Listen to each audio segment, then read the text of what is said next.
جو deep change ہمیں نظر آ رہی ہے میرے خیال میں اس کا تعلق صرف ان کی ریلیشن شپ سے نہیں ہے، اس کا تعلق ٹیکنالوجی اور آج کی دنیا سے ہے، اس کا تعلق ٹویٹر سے ہے، اس کا تعلق فیس بک سے ہے، اس کا تعلق اس بات سے ہے کہ یہ جو جنگ جو ہے یہ صرف غزہ میں نہیں لڑی جا رہی، صرف اسرائیل میں نہیں لڑی جا رہی، یہ آپ کی کمپیوٹر اسکرین پہ لڑی جا رہی، اور اس کی وجہ سے ایک پبلک اوپینین میں چینج آ رہا ہے دنیا بھر میں یقیناً اور امریکہ میں بھی، اور وہ اس ریلیشن شپ کو اور ایک سٹریس کے اندر ڈال رہا ہے، اور یہ ایک ڈائنامک ہے جو میرے خیال میں یقیناً نئی ہے امریکہ اور اسرائیل کی ریلیشن شپ۔ تو ڈاکٹر صاحب اس حوالے سے میں ڈاکٹر حمیرہ کو گفتگو میں لانا چاہوں گا، بٹ اس سے پہلے کہ ہم ان سے بات کریں میں آپ سے ایک اوپینین لینا چاہتا ہوں، اور وہ یہ کہ ایک پاکستانی ٹی وی چینل نے حماس کے لیڈر خالد مشال کا انٹرویو چلایا، اور اس میں انہوں نے یہ کہا کہ اسرائیل نے یہ حملہ کر کے صدر اوباما کو باقاعدہ امبیرس کرنے کی کوشش کی ہے۔ اب آپ دیکھتے ہیں کہ جب U N declared safe zones کے اوپر بامبنگ ہو رہی تھی تو امریکہ کی طرف سے ایک بڑا واضح اپوزیشن سامنے آیا تھا، اور وہ بھی ایک ایسے دور میں جب ٹریڈیشنلی یہ پولیٹیکلی انکریکٹ رہا ہے کہ آپ اسرائیل کو اتنے سخت الفاظ میں کرٹیسائز نہیں کر سکتے، لیکن اس کو نظر انداز کرتے ہوئے جو یونائٹڈ نیشنز کے اوپر بامب کیا گیا، تو کیا آپ یہ سمجھتے ہیں کہ یہاں پہ کوئی میسج کنوے کرنے کی کوشش کی جا رہی تھی؟ میرے خیال میں دیکھیں یہ کہنا کہ اسرائیل نے صدر اوباما کو امبیرس کرنے کی کوشش کی، میرے خیال میں یہ سیاسی ایک سٹیٹمنٹ تو ہو سکتی ہے، لیکن اتنی بڑی رسک نہ اسرائیل لینا چاہتا ہے۔ اسرائیل یہ جانتا ہے کہ اس کا اس وقت دنیا میں اگر کوئی سٹیبل دوست ہے اور مددگار ہے تو وہ امریکہ ہی ہے، لیکن یقیناً آج بھی، اور یہ نیتن یاہو سے پہلے بھی ہم نے دیکھا ہے کہ اسرائیل کے لیے اس کا اپنا جو انٹرسٹ ہے وہ باقی ملکوں کی طرح سب سے اہم ہوتا ہے، اور وہ کئی بار امریکہ کو پش کرتا ہے، نچ کرتا ہے کہ جو لمٹ ہے اس کو ایک طرح سے اس کو پش کرنے کی کوشش کرتا ہے، اور یہاں بھی ہم نے وہی دیکھا۔ لیکن میرے خیال میں یہ کہنا کہ وہ جس کو ہم پنجابی میں شاید پنگا کہتے ہیں، صرف امریکہ سے پنگا لینے کے لیے کریں گے، نہ یہ ان کے مفاد میں ہے نہ کسی اور کے مفاد میں ہے۔ یہ ضروری ہے کہ اس سے صدر اوباما کی زندگی جو پہلے ہی بڑی مشکل تھی وہ اور مشکل ہوگی، کیونکہ اس کی جو ٹائمنگ ہے انٹرنیشنل افیئرز میں وہ بہت اہمیت کی حامل ہے،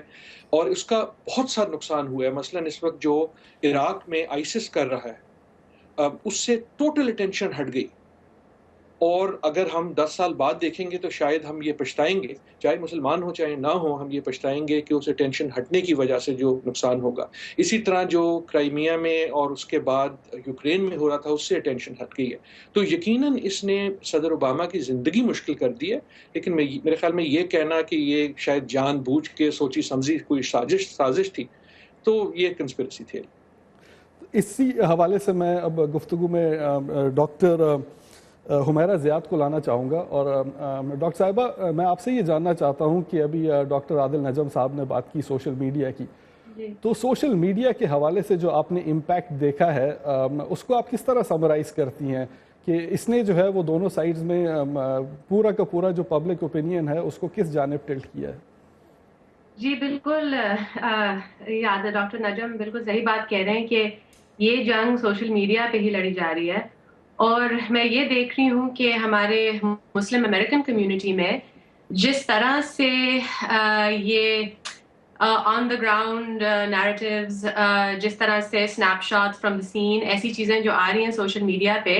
یہ اصل میں مین اسٹریم میڈیا پر بہت امپیکٹ ہو رہا ہے اس سے۔ تو مین اسٹریم میڈیا اب دیکھ رہا ہے کہ ہم فیس بک پہ، ٹویٹر پہ، ہر طرح کے سوشل میڈیا پہ اب ہم دیکھ سکتے ہیں کیا کیا ہو رہا ہے، مطلب آن دا گراؤنڈ غازہ میں، اور ہم اگر دیکھ سکتے ہیں اور اس طرح سے ہمیں جنگ کے بارے میں یہ معلومات مل رہی ہے، ہمیں آن دا گراؤنڈ معلومات مل رہی ہے، تو مین اسٹریم میڈیا کو بھی تھوڑا اپنا نیریٹو بھی بدلنا ہوتا ہے اب، اور ہم دیکھ سکتے ہیں مطلب ہر طرح کی مین اسٹریم میڈیا پہ نیریٹوز بدل رہے ہیں۔ NPR پہ بھی وہ بھی مین اسٹریم ہی آخرکار ہے، اس میں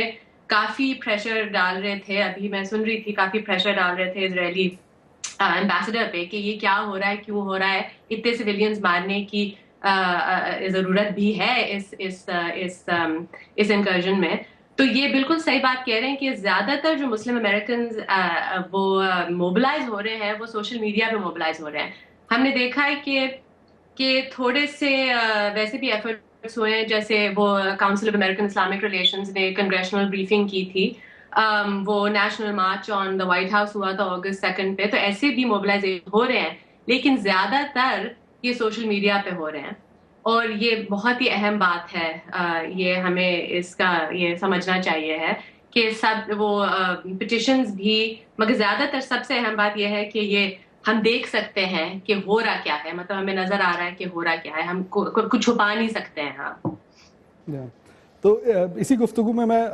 نفیسہ ہود بھائی سے یہ پوچھنا چاہوں گا کہ نفیسہ، آپ ایک جرنلسٹ کی حیثیت سے you have been observing political conflict for quite some time, آپ نے بہت عرصے سے مختلف پولیٹیکل کانفلکٹس دیکھے ہیں. اب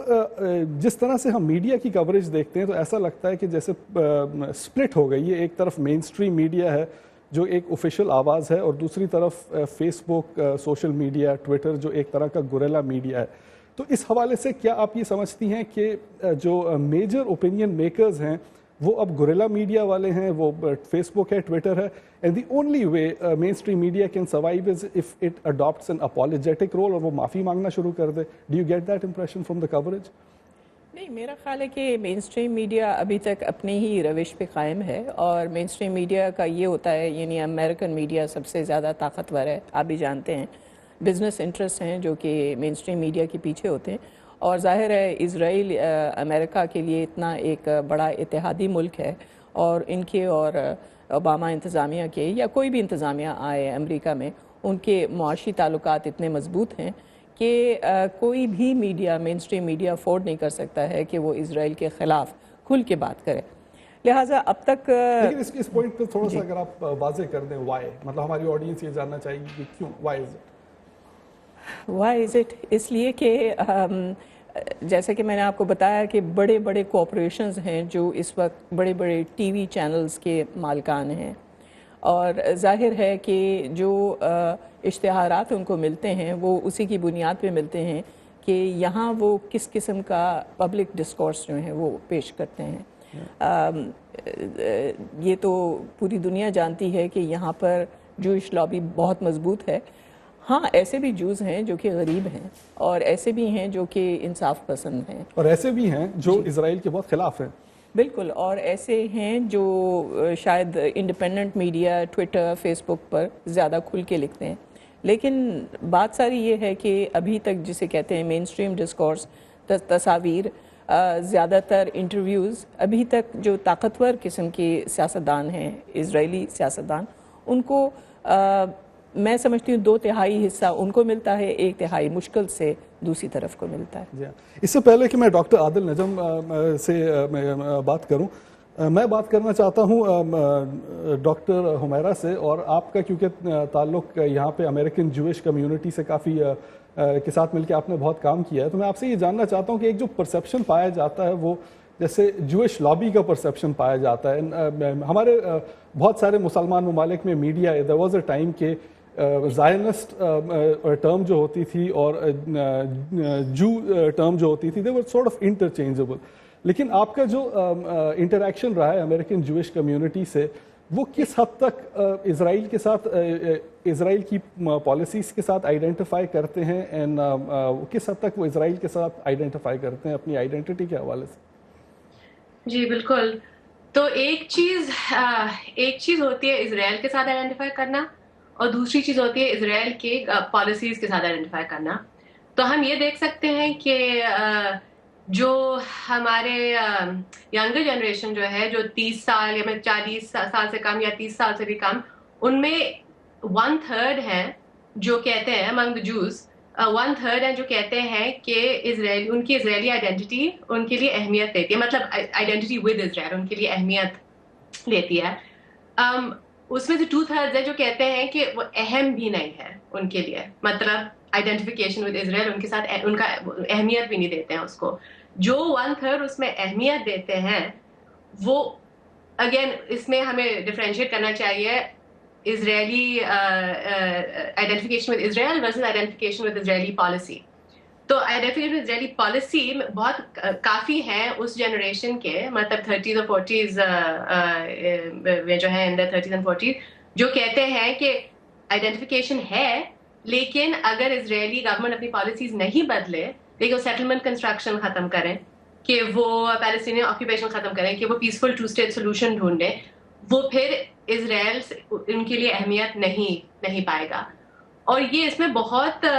ینگر جنریشن کو ہمیں دیکھنا چاہیے. اس لیے اوور 65 میں بہت بالکل فرق ہے. مطلب اوور 65 میں بہت لوگ ہیں جوش پاپولیشن میں جو کہتے ہیں کہ اسرائیل جو بھی کرے ہم سپورٹ کریں گے, یہ ہماری آئیڈینٹی ہے. لیکن ینگر جنریشن جو ہے, یہ جو امریکہ میں پلے بڑے ہیں, جن کے لیے امریکہ از اے لینڈ آف اپرچونٹی فار جوز, تو ان کو اسرائیل کی اتنی ضرورت ہے ہی نہیں اب.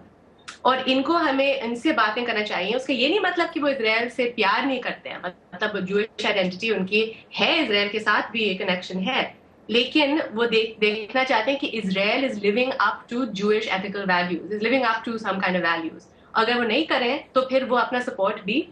ہٹا سکتے ہیں. تو ہم یہ بھی دیکھ سکتے ہیں کہ ایڈوکیسی آرگنائزیشنز میں بھی, جیسے اے پیک کے ساتھ ساتھ یہ جو فار ایگزامپل جے اسٹریٹ جو کھلا ہے, different type of advocacy organization, جس میں اسرائیل سے تھوڑا سا یہ بھی کہتے ہیں کہ اسرائیل کو بھی کسی طرح سے اپنے ایکشنز پر تھوڑا سا وہ قابو کرنا ہوتا ہے, ورنہ ہمارا support it's a contingent support. بالکل. تو یہ کافی فرق پڑ رہا ہے, اور مسلمانوں کو امریکن مسلمز ان لوگوں سے زیادہ بات کر رہے ہیں. تو میں اور بھی بتا سکتی ہوں, لیکن آپ نہیں بالکل, اس گفتگو کو ہم آگے بڑھاتے رہیں گے. لیکن ڈاکٹر عادل نجم صاحب, ابھی آپ نے گفتگو سنی ڈاکٹر حمیرہ زیاد کی, اور انہوں نے ایک بات یہ کہی کہ جیسے امیگرنٹس پاکستان سے آتے ہیں, جو فرسٹ جنریشن ہوتی ہے وہ اپنے آئیڈینٹی کے بارے میں بہت زیادہ پیٹریوٹک ہوتے ہیں, وہ انڈیا پاکستان کا کرکٹ میچ بالکل اسی طرح سے انجوائے کرتے ہیں جیسے پاکستان میں ہو رہا ہے. پھر سیکنڈ جنریشن آتی ہے, وہ کہتے ہیں کہ نہیں, ہمارے لیے بیس بال میچ جو ہے یا ریڈ سکنز کا گیم جو ہے وہ زیادہ امپورٹنٹ ہے, اور ہم امریکنز ہیں. اور تھرڈ جنریشن جو آتی ہے اس کے اندر وہ سینٹیمنٹ کافی حد تک ڈائلیوٹ ہو چکا ہوتا ہے. جو گفتگو انہوں نے کی اس سے لگتا ہے کہ ایگزیکٹلی یہی ڈائنامک جو ہے یہ جوئش کمیونٹیز میں بھی ہے. تو اس کو اگر آپ پروجیکٹ کریں اگلے 15 سال تک, تو how do you see the support for Israel, مطلب امریکہ کی جوئش کمیونٹیز میں, and how will that affect the U S Israeli relationship? دیکھیں, اس میں ایک دو گزارشات, اور اگر میں پچھلے سوال جو آپ نے بات کی باقی ساتھیوں سے میڈیا کے بارے میں, اس سے بھی تھوڑا سا میں لنک کر سکوں. یقیناً یہ ڈائنامک ہے کہ جنریشنز کے ساتھ ڈائلیوٹ ہوتا ہے, وہ چاہے پاکستانی ہو چاہے وہ جوئش ہو. لیکن میرے خیال میں اس مسئلے کو جوئش مسلمان مسئلہ نہیں بنانا چاہیے. یہ اب ایک طرح سے امریکہ میں جو سپورٹ ہے اسرائیل کے لیے, وہ صرف جوئش سپورٹ نہیں ہے. وہ کیونکہ اتنے کم ہیں, اگر وہ ہوتی تو آپ یہ ساری پالیسی انفلوئنس کے باوجود وہ صرف اس پہ نہیں چلتی. وہ ایک ہسٹورک سپورٹ ہے جو شاید اس انفلوئنس سے آئی ہو, لیکن ایک عام امریکن تک یہ پھیلی ہوئی ہے کہ ہمارا دوست ہے اسرائیل اور ہمیں اس کا خیال رکھنا ہے. سو اس کو لمٹ کر دینا کہ یہ شاید صرف جو ہے جوز کا مسئلہ ہے از ناٹ ٹرو. سیکنڈ یہ بھی کہ یہ جو غازہ کی سائڈ پہ جو ہم تصویر دیکھتے ہیں بچوں کی, یہ صرف مسلمانوں کا مسئلہ نہیں ہے. اگر مسلمان بچہ مرتا ہے تو اس کا رونا صرف مسلمان کو نہیں ہوتا, اور یہ ہمیں بھی سیکھنا چاہیے. اگر میں جو ٹویٹر کی بات کر رہا تھا, ٹویٹر پہ جو آپ کو کامنٹس ملتے ہیں, میرے خیال میں ایک اس کا امپلیکیشن یہ ہوا ہے کہ بہت سے مسلمان یہ دیکھ رہے ہیں کہ یار ہم سے زیادہ چیخنے والے جو ہیں وہ تو کرسچن ہیں, اور کئی جوز ہیں, اور بہت ساری اور دنیا بھی ہے, لیٹن امریکن کنٹریز, پوری دنیا میں, اور بہت سارے آپ کو اس میں جوش بھی ملیں گے. سو میرے خیال میں اس گفتگو کو ہم بھی وہی کر رہے ہیں جو مین اسٹریم میڈیا کر رہا ہے. مین اسٹریم میڈیا جو ہوتا ہے وہ ایک بہت بڑے شپ ٹائٹینک کی طرح ہوتا ہے, چاہے پاکستان ہو چاہے امریکہ. اور اس کا مطلب یہ ہے کہ اس کو موڑنا جو ہے بڑا مشکل کام ہوتا ہے, وہ بڑی آہستہ آہستہ سے رینگ کر موڑتا ہے. یہ جو سوشل میڈیا ہے یہ موٹر بوٹ ہے, وہ 1 منٹ میں جیسے ہی کوئی عمل ہوتا ہے اس کے 3 سیکنڈ بعد اپنا ری ایکشن جو ہے وہ دیتا ہے, اور اس پہ ہر ایک بول سکتا ہے. تو ہم دیکھ یہ رہے ہیں کہ اب جو سوشل میڈیا ہے وہ سیپ ان کرنے لگا ہے مین اسٹریم میڈیا کی گفتگو میں. آئی تھنک نفیسہ بالکل درست ہیں کہ ابھی بھی اس کا جو ہے بیسک رجحان وہی ہے جو پہلے تھا, لیکن سوشل میڈیا اور گفتگو ان کو فورس کر رہی ہے کہ دھیمے دھیمے طریقے سے, کئی بار شرمندگی کے ساتھ, کیونکہ وہ ان سوالوں کو اوائڈ نہیں کر سکتے, وہ اس ٹویٹر میڈیا کی کانورسیشن کو اوائڈ نہیں کر سکتے, تو وہ چینج ہو رہے ہیں. اچھا, سچی بات یہ ہے کہ ہم پاکستان میں بھی یہی دیکھ رہے ہیں. اگر آپ پاکستان کی کوریج دیکھیں وہ اتنی ہی ون سائیڈڈ ہے, بلکہ زیادہ ون سائیڈڈ, جو آپ کو شاید یہاں نظر آتی ہے. تو بہت سارے لوگ کہتے ہیں یار اگر میں نے کوئی بیلنس چیز دیکھنی ہے تو میں جاتا ہوں ٹویٹر پہ, سارا شور سنتا ہوں, ہر ایک کی چیخیں سنتا ہوں, اور پھر خود فیصلہ کر لوں گا. اور لیکن دا بگیسٹ تھنگ از کہ اس کو ہمیں ایز اے ہیومینیٹیرین ایشو دیکھنا چاہیے. اور ایک سبق یہ لینا چاہیے کہ اگر آپ کو ٹویٹر پہ کوئی یہودی نظر آتا ہے یا کرسچن نظر آتا ہے جو ایک مسلمان بچے کے رونے پہ آنسو بہا رہا ہے، تو آپ کا اور میرا یہ بھی فرض ہے کہ جب ہمیں آئسس نظر آتا ہے کہ کسی کرسچن کو یا کسی مائنورٹی کو وہاں قتل کر رہا ہے، تو ہمیں بھی ویسے ہی آنسو بہانا چاہیے۔ تو ہم بھی پروکیل ہو چکے ہیں یہ سمجھنے میں کہ شاید صرف مسلمانوں کا غم ہمارے مسلمانوں کے لیے، اور ہمیں تو یہ نہیں پتا کہ مسلمان کون ہے اور کون کس کو ہم مسلمان مانیں گے یا نہیں مانیں گے۔ تو کہنے کا میرا مقصد یہ ہے کہ میرے خیال میں اس گفتگو سے یقیناً امریکہ کو سیکھنا چاہیے، لیکن باقی دنیا اور مسلمان دنیا کے لیے سبق یہ ہے کہ اگر آپ کسی نان مسلم کا جب حق مارا جائے گا، کسی نان مسلم پہ زیادتی ہوگی، چاہے وہ آپ کے اپنے ملک میں ہو، خصوصاً اگر آپ کے اپنے ملک میں ہو، اگر آپ تب اس پہ احتجاج نہیں کریں گے تو آپ کا کوئی حق نہیں ہے کہ آپ دنیا سے کہیں کہ مسلمان کے مرنے پہ وہ احتجاج کریں۔ جی، اور یہ سوال میں نفیسہ آپ سے جاننا چاہوں گا کہ پاکستانی آڈینس جہاں تک ان کا تعلق ہے، جب وہ یہ دیکھتے ہیں کہ جیسے آئسس نے جو زبردستی کرسچنز کو کنورٹ کرنا شروع کیا، ایگزیکیوٹ کرنا شروع کیا، آپ کیا سمجھتی ہیں کس حد تک ڈو دے فیل آبلیگیٹڈ کہ جب پوری کی پوری دنیا جو ہے اگر وہ فلسطین کے مسئلے کے اوپر وہاں پہ فلسطینیوں کے حق کی بقا کے لیے آواز اٹھا رہی ہے تو ان کا بھی یہ رول بنتا ہے؟ Have you noticed any change in attitude from that side? ابھی تک میرا خیال ہے کہ پاکستان میں جو غزہ کا معاملہ ہے اس کو مسلمان ٹرمز میں دیکھا جا رہا ہے۔ جس طرح ڈاکٹر عادل نے کہا، میرا یہ خیال ہے کہ اس کو انسانی نقطہ نظر سے دیکھنے کی ضرورت ہے، بجائے اس کے کہ اس کا دائرہ جو ہے وہ تنگ کیا جائے۔ دیکھیے، اسرائیل نے جو کچھ بھی کیا ہے، جو بھی کارروائیاں کی ہیں، ہمیں یہ نہیں بھولنا چاہیے کہ یہ یورپی نسل کے لوگ ہیں بنیادی طور پہ، حالانکہ دوسرے جوز بھی ساری دنیا سے اسرائیل میں پہنچے ہیں، اور ان کے پاس جس طرح کی ٹیکنالوجی ہے وہ جو غزہ میں بسنے والے لوگ ہیں اس کے مقابلے میں بہت زیادہ ہے۔ لہٰذا جس طرح کے نقصانات وہ کر سکتے ہیں غزہ میں، اور جتنے لوگ وہ ایک وقت میں مار سکتے ہیں، فلسطینیوں کے لیے تو ممکن ہی نہیں ہے، حماس کے لیے ممکن ہی نہیں ہے کہ وہ اپنے میسائلز کے ذریعے وہ نقصان کر سکیں۔ آپ کو پتہ ہے کہ اسرائیل کا جو آئرن ڈوم ہے اس نے اب تک اپنے آبادی کو محفوظ رکھا ہوا ہے۔ لہٰذا یہ جو ٹیکنالوجی کی نابرابری ہے، اس کی وجہ سے اسرائیل اس وقت اتنے ایک طاقتور پوزیشن میں ہے کہ وہ فلسطینیوں کو کچل سکتا ہے، بالکل ان کو نیست و نابود کر سکتا ہے اگر وہ چاہے تو۔ ملیٹریلی یس، لیکن پبلک اوپینین کی جہاں تک جانیں تو it is beginning to extract somewhat of a price, ایک طرح سے ان کو اس کی جیسے قیمت سی ادا کرنی پڑ رہی ہے۔ لیکن ڈاکٹر عادل نجم صاحب، اب میں آپ سے یہ جاننا چاہوں گا، بلکہ میں کہ ہمارے آڈینس جو ہیں وہ اکثر یہ ہم سے سوال کرتے ہیں کہ اسرائیل جو ہے وہ امریکہ کے لیے کیوں امپورٹنٹ ہے، کیونکہ ایک کولڈ وار کا دور تھا جس میں پاکستان اور اسرائیل جو تھے وہ ایک اسٹریٹجک امپورٹنس رکھتے تھے امریکہ کے لیے، کیونکہ دے ور فائٹنگ اگینسٹ سوویت اینمیز۔ اب سوویت یونین کے جانے کے بعد امریکہ کو اسرائیل سے کیا ملتا ہے؟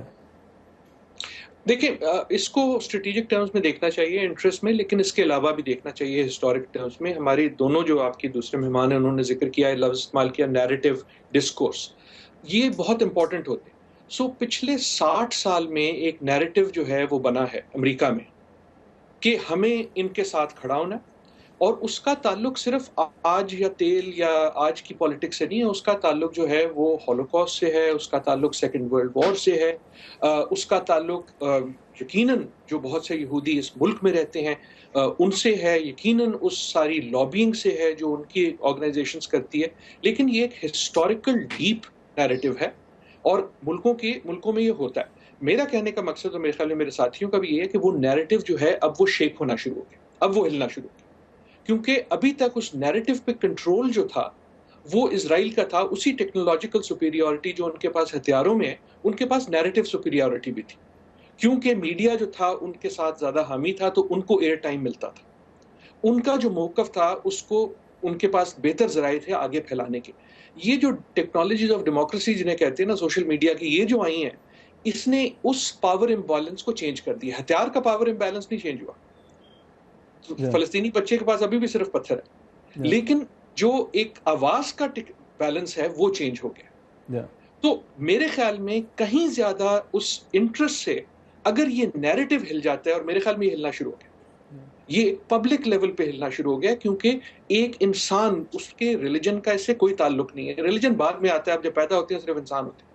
جب ایک انسان ایک بچے کی تصویر دیکھتا ہے جس قسم کی ہماری تصویریں ہیں تو اس کا پہلا خیال یہ نہیں ہوتا کہ یہ بچہ یہودی ہے یا مسلمان ہے، اس کا پہلا خیال یہ ہوتا ہے کہ یہ بچہ میرا بچہ ہو سکتا تھا. اور وہ کہانی جب تبدیل ہوتی ہے تو بین الاقوامی سیاست بھی تبدیل ہوتی ہے. ڈاکٹر حمیرہ، میں آپ سے یہ پوچھنا چاہوں گا کہ جیسے کہ ڈاکٹر عادل نجم صاحب نے بات کی کہ نیریٹو ایک چینج ہو رہی ہے، اور آپ کیونکہ ایک ینگ جنریشن کے ساتھ انٹریکٹ کرتی ہیں، آپ مسلمانوں کی بھی ایک ینگ جنریشن کے ساتھ انٹریکٹ کرتی ہیں، آپ یہودیوں کی بھی نئی جنریشن کے ساتھ انٹریکٹ کرتی ہیں، اور آپ کرسچنس کی بھی نئی جنریشن کے ساتھ انٹریکٹ کرتی ہیں. کیا آپ ہمیں کوئی سینس دے سکتی ہیں کہ وہ کیا نیریٹو ہے جو کہ اب لوگوں کی مورالٹی کو شیپ کر رہی ہے؟ کیونکہ جیسے کہ ڈاکٹر صاحب نے کہا کہ وہ پرانے ہسٹوریکل پیراڈائمز جو تھی وہ اب کلیپس کر رہی ہیں، something else coming out. تو تھوڑا سا اگر آپ اس حوالے سے ہم کو بتا سکیں کہ وہ کون سے نیریٹیوز ہیں جن کے مطابق لوگ اب یہ فیصلے کرتے ہیں، تو سائٹس پک کرتے ہیں. جی میرے خیال میں جو ہمارا یہ ملینیل جنریشن جو ہے، جن کے ساتھ میں کام کرتی ہوں، اور جو ہمارے یونیورسٹی اور پوسٹ یونیورسٹی جنریشن جو ہے، وہ ان کا بہت ایمفیسس اب ہے سروس پہ، کمیونٹی سروس، موبلائزیشن. یہ سب چیزیں آتی ہی ہیں، مطلب یہ سوشل میڈیا کے ساتھ ساتھ ہی آئی ہیں. اور یہ وہ جنریشنز ہیں جو بہت آسانی سے ایک کاز کے پر موبلائز کر سکتے ہیں، اور یہ کرنا چاہتے ہیں جو ان کے ماں باپ نے جو پیسے کمانے کی فکر میں تھے، یہ دنیا میں امن پھیلانا چاہتے ہیں. یہ ہمیں پتہ ہے جنریشنز کے بارے میں. تو ان ویسے ان کوالٹیز کے ارد گرد وہ موبلائز ہوتے ہیں. اور یہ اسرائیل پیلسٹائن کا جو کانفلکٹ جو ہے، یہ بھی ایسے ہی وہ دیکھتے ہیں، انہی آنکھوں سے دیکھتے ہیں. میں یہ جو ینگ جوز جو ہیں، یہ بھی جن کا رویہ بدل رہا ہے، اسرائیل کی طرف بدل رہا ہے، وہ اس لیے بدل رہا ہے. ایک تو ہاں ان کا کنیکشن مطلب ڈائلیوٹ ہو رہا ہے، لیکن یہ بھی بدل رہا ہے وہ دیکھ رہے ہیں کہ اسرائیل میں جو ناانصافی ہو رہی ہے فلسطینیوں کے خلاف، وہ دیکھ سکتے ہیں، اور اس کے بارے میں وہ کچھ کرنا چاہتے ہیں. اسی ان کے زندگی میں ہر کاز، مطلب یہ بھی ان کا ایک کاز بن جاتا ہے. اور بیسیکلی مطلب آپ کی گفتگو سے جو ایک امپریشن پڑتا ہے وہ یہ کہ آنے والے دور میں جو ووٹنگ ہوا کرے گی وہ اتنی پولرائز بنیادوں پہ نہیں ہوا کرے گی کہ اگر آپ ایک کیمپ کو بلانگ کرتے ہیں تو صرف آپ ایتھنیسٹی یا ریلیجن کی وجہ سے جو ہے وہ اس کو سپورٹ کریں. بہت مختصر اگر بالکل ایک جملے والی بات میں کر سکوں کہ ایک چیز یہ ہوئی ہے، اب تک اسرائیل جو تھا وہ اپنے آپ کو وکٹم ثابت کر سکتا تھا کہ ہم سیکنڈ ورلڈ وار سے لے کے اب تک ہم وکٹم ہیں، ہم ایک چھوٹا سا ملک ہیں، گھرے ہوئے ہیں ان لوگوں میں. لیکن اس آئرن شیلڈ کے بعد، اس آئرن ڈوم کے بعد، اور اب وہ اپنے آپ کو وکٹم نہیں دکھا سکتا، اور یہ نیریٹو بدلتا. نفیسہ آپ کے پاس 1 منٹ رہ گیا ہے. میں سمجھتی ہوں کہ ابھی تک کیونکہ مین اسٹریم میڈیا جو ہے وہ اسرائیل کی طرف ہے، لہٰذا یہ حماس کو ایک دہشت گرد تنظیم کے طور پہ وہ دکھاتے ہیں کہ وہ بچوں کے درمیان میں بیٹھے ہوئے ان کو شیلڈز کے طور پہ استعمال کر کے میسائلز پھینکتے ہیں. لہٰذا یہ نیریٹو بھی جو ہے اس کو بھی ذہن میں رکھیں کہ اسرائیل اپنے آپ کو ایک وکٹم دکھاتا ہے. تو ناظرین، یہ گفتگو جو تھی یہ ایسی نہیں تھی کہ اس کو ہم اتنے کم ٹائم میں کر سکیں، لیکن آئی ایم شیور کہ کوئی نہ کوئی بات ایسی ضرور ہوئی ہوگی جس سے لوگوں کے پرسپیکٹیوز اس حوالے سے آگے بڑھے ہوں گے. میں ڈاکٹر عادل نجم کا بہت شکر گزار ہوں، انہوں نے جوائن کیا ہمیں اسکائپ کے اوپر. ڈاکٹر حمیرہ زیاد کا بہت شکر گزار ہوں کہ انہوں نے جوائن کیا ہمیں اسکائپ کے اوپر. اور نفیسہ آپ کا کہ آپ نے ہمیں جوائن کیا. ناظرین اجازت دیجیے گا، خدا حافظ.